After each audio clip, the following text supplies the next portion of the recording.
Hello everyone, this is Amudavalli, your Maths teacher. Welcome to Ammo Simple Maths.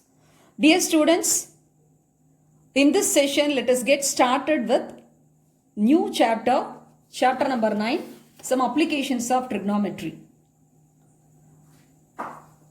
Let me introduce this chapter with a few important points. First, trigonometry was invented to use in astronomy only. First, the invention of trigonometry was used in astronomy only. Later, it was used to find the distance of the earth from planets and stars. Then it was used in navigation, then land survey, then buildings, and etc. And actually, if you see the practical application of trigonometry, it's very much useful to find the height of the objects and also distances between the objects. So mainly in this chapter, we are going to see the practical application of trigonometry. Already in the previous chapter, 8th chapter, that is Introduction to Trigonometry, we have studied about the trigonometric values, T ratios. So making use of that knowledge, we are going to find the height of the object and also the distances between the objects. Let us have few examples. See, by using the T ratios, we can find the heights of a hill or a mountain, height of a tower, height of a very tall building like a multi-story building, and distance between any two vehicles which are on the road, and distance between any two ships that got anchored or sailing on the sea or ocean, and distance between any two flying objects in the sky, and distance between the width of the river, not distance between the two banks. So that means the width of the river, etc. And also, trigonometry extensively used in the academic fields like mathematics, science, engineering. So to construct maps, Google Maps, so suppose you want to determine the position of a place, a particular place, an island or a city, then in relation to latitudes and longitudes, so trigonometry only we are applying. So we can apply the T ratios to solve the problems regarding the heights and distances. Now let us see very important terms which are used in this chapter, some applications of trigonometry. The first one is line of sight. Line of sight. What do you mean by line of sight? When an observer looks from the point O at an object P, then the line drawn from the eye of the observer to the top of the object is called the line of sight. See here, OAP is a right triangle. Actually, this OA is horizontal level. This O is the position of the observer. This is the eye level of the observer. Or otherwise, it can be called point of observation. And an observer looks from the point O. He looks at the top of the object. The object is AP. The top of the object is P. So, the line drawn from the eye of the observer to the top of the object, that is called line of sight. So, when an observer looks from the point O at an object P, then the line drawn from the eye of the observer to the top of the object, that is called line of sight. So, OA is horizontal level and O is the eye of this O. The point O represents the eye of the observer. Otherwise, we can call it point of observation. The point O is nothing but point of observation. And P is the top of the object.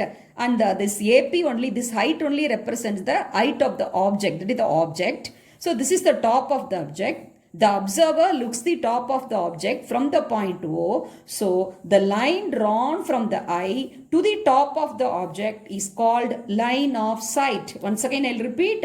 What do you mean by line of sight? When an observer looks from a point O at an object P, then the line drawn from the eye of the observer to the top of the object is called line of sight. So OP is line of sight and OA is horizontal level, and this AP is the object, and this P is the top of the object. Now let me explain the other two important terms in this ninth chapter. That is, second one is angle of elevation and angle of depression. What do you mean by angle of elevation? The angle formed by the line of sight with the horizontal level when the object is above. See, this point O is this is point of observation. This is the eye level of the observer. This is the eye of the observer. From the point O, he is looking at the object which is above.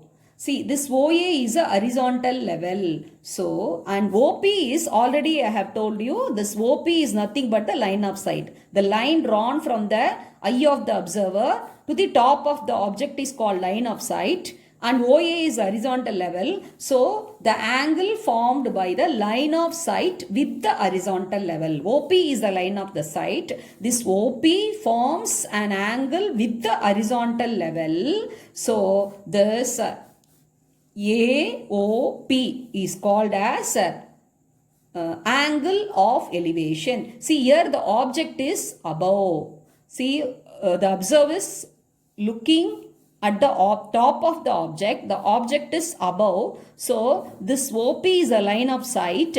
So, the angle formed between the line of the sight and the horizontal level. The angle formed between the horizontal level and the line of sight when the object is above, then it is called elevation, angle of elevation. Elevation itself indicates the object is above. He is looking from down and the object. See, we are looking at the top of a tree, top of a tower. So then we are at the low level and the tower is at a higher level. So then it is called angle of elevation. The line of sight forms an angle with the horizontal level, then it is called angle of elevation. So OA is horizontal level and OP is a line of sight, and this line of sight forms an angle with the horizontal level OA. When the object is above, then it is called angle of elevation. Here in this figure, AOP represents the angle of elevation. Next, third one is angle of depression. So the word depression itself indicates the object is below. Angle of elevation, the word elevation indicates the object is above. The word depression itself indicates the object is below. Here you see O is the eye level, that is the point of observation. This is the eye of the observer, and here P is the object, but the object is below, and OA is horizontal level. And see this AP, the P, the object, here see this is the object is below. So OA and AP, the angle formed between line of sight and the horizontal level is called angle of depression, since the object is below. Here OP is line of sight, O is the eye of the observation, eye of the observer. This is the point of observation, and P is the object. So this OP is the line of sight and OA is the horizontal level. So this OP forms an angle with the horizontal level OA when the object is below. So this is called angle of depression. So the angle formed by the line of sight with the horizontal level when the object is below, then it is called angle of depression. So here also, that is AOP is that represents the angle of depression. Let us see the relation between angle of elevation and angle of depression. When the two horizontal levels are, they are parallel to each other. Okay. Now let us see this figure, observe the figure. Thus here O is the eye of the observer and P is the top of the object. So OP is the line of the sight, OA is the horizontal level. So here this AOP is nothing but angle of elevation, because this is the top of the object. This is the object. So object is above. So AOP is angle of elevation. Suppose this point P becomes the eye of the observer, and if we consider the point O is the object, so this observer looks down because the object is below, then this PO is a line of sight, so that makes an angle with a horizontal level PB or BP. So this angle DPO is representing angle of depression. See, so OA and BP are the horizontal level, they are parallel to each other. If O is a point of observation and P is the object above, then AOP is the angle of elevation formed between OA and OP. OP is nothing but a line of sight. Once again, I will repeat, OA and BP are the horizontal levels, they are parallel to each other. And if O is the point of observation and P is the object above, then angle AOP is angle of elevation formed between the horizontal level OA and the line of sight OP. And if P is the point of observation or eye of the observer, and he is looking at the object, if you consider O as the object, so the object is below, then DPO is the angle of depression. So that is formed between the horizontal level BP and the line of sight OP. Once again, I will repeat, the angle of depression is formed between the horizontal level BP and the line of sight OP. So here for the angle of elevation and the angle of depression, the line of sight is the same line. So in that case, angle AOP, that is angle of elevation, will be equal to BPO. Now you have to recall the property of parallel lines. See, this BP and this OA are the horizontal levels which are parallel to each other, and OP is a line of sight. So these two horizontal levels we can consider as two parallel lines, and this line of sight acts as a transversal. So the angle AOP and angle BPO, so they are what angles they are? They are alternate angles. So definitely the alternate angles will be equal. When parallel lines are cut by a transversal, the alternate angles formed will be equal. So automatically the angle of elevation, that is AOP, is equal to the angle of depression DPO. So AOE of point P seen from the point O is equal to angle of depression of point O seen from the point P. Here the eye of the observer, for angle of elevation, the point of observation or the eye of the observer is at the point O. For the angle of depression, the eye of the observer or the point of observation is at the point P. But anyhow, this PO, OP are the representing the same line of sight. So therefore, since these two horizontal levels are parallel to each other, so angle of elevation and angle of depression will be equal. When the line of sight is same, therefore angle of elevation formed will be equal to angle of depression, since the horizontal levels are parallel to each other. Let me brief you how to find heights and distances by making use of the T ratios. See, now this O is the eye of the observer, OA is a horizontal level. This OA represents nothing but the horizontal level represents distance, and AP is the object, P is the top of the object. So AP is the height of the object. So we can call this height is nothing but perpendicular, and this OA is nothing but distance, or otherwise we can call the base or adjacent side. This is opposite side because this is acute angle, and PA is vertical to the horizontal level. At A, 90 degrees formed. So angle OAP is a right angle. So already you studied in the previous chapter in a right angle. See, from the whichever take acute angle we are referring to the angle of reference. So that is the height by distance will be represented by the T, that is the T ratio, nothing but the tan theta. So by making use of the tan theta, we can evaluate the value, we can find out the values, height or distances. That let me explain. If we want to measure the height, AP, without actually measuring it, suppose a tall tree is there, a tower is there, a mountain is there, a hill is there, so we can't go and actually measure it, but we can apply the knowledge of T ratios and we can find out the height of the object which we need to measure. Okay, we would need this information. If we want to find out the height, then what and all we need know? We must know the measurement of OA. So what is the distance OA? It should be given. That is, O is the point of the observation or the eye level. From the eye of the observation to the foot of the object, that OA, that is nothing but the horizontal level, that represents the distance. So the distance we must know. That is one information we must know. Then angle of elevation, that is angle AOP. That measurement also we must know. When these two are known, distance and angle of elevation, these both are known, we can find out easily the height, that is the height of the object AP, whatever it is, whether it is a tree or a tower. In right triangle, OAP, angle OAP equal to 90 degree. Therefore, with reference to angle O, that is the opposite side, AP by OA is, this opposite side is representing the height.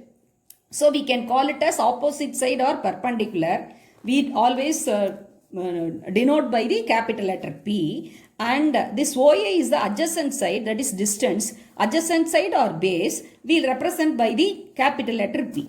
So now we'll recall what is P by B. So P by B, perpendicular by base, representing the tan, that is the T ratio tan. So tan of angle AOP will be representing AP by OA. Okay, so let us have this example. The angle of elevation of the top of a coconut tree from the point on the ground which is 10 meter away from the foot of the tree is 60 degree. So this is foot of the tree and O is 10 meter away. Once again I will repeat, please observe carefully. This AP is a coconut tree, A is the foot of the tree and the point O, this O is nothing but the eye of the observer. So an observer is looking at the top of a coconut tree. So then the angle, this is the line of sight.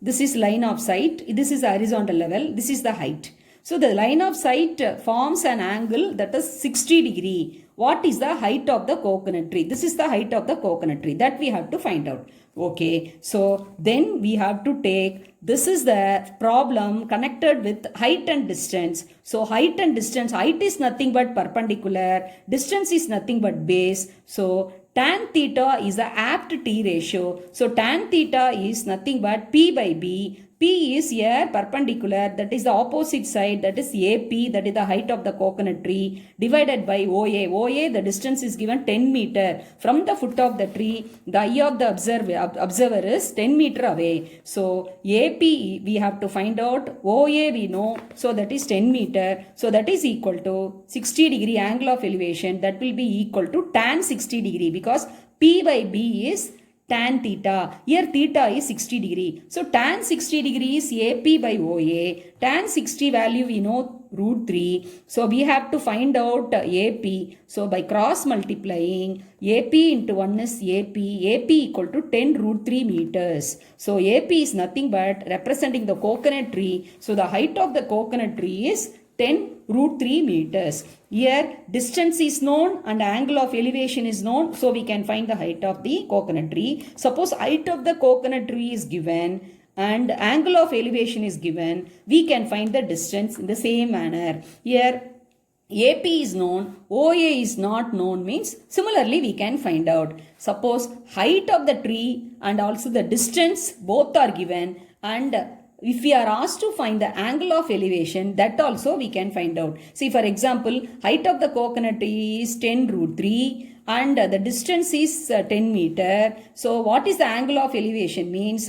See, that is 10 root 3 divided by 10 gives you root 3. That means for which value of tan gives root 3, that is 60 degree. So the angle of elevation will be 60 degree. Like that you can find out. I hope you can understand all the introductory points which I taught through this video. If you have any doubt, you can ask me in the comment section. And thanks for watching. Happy learning, students.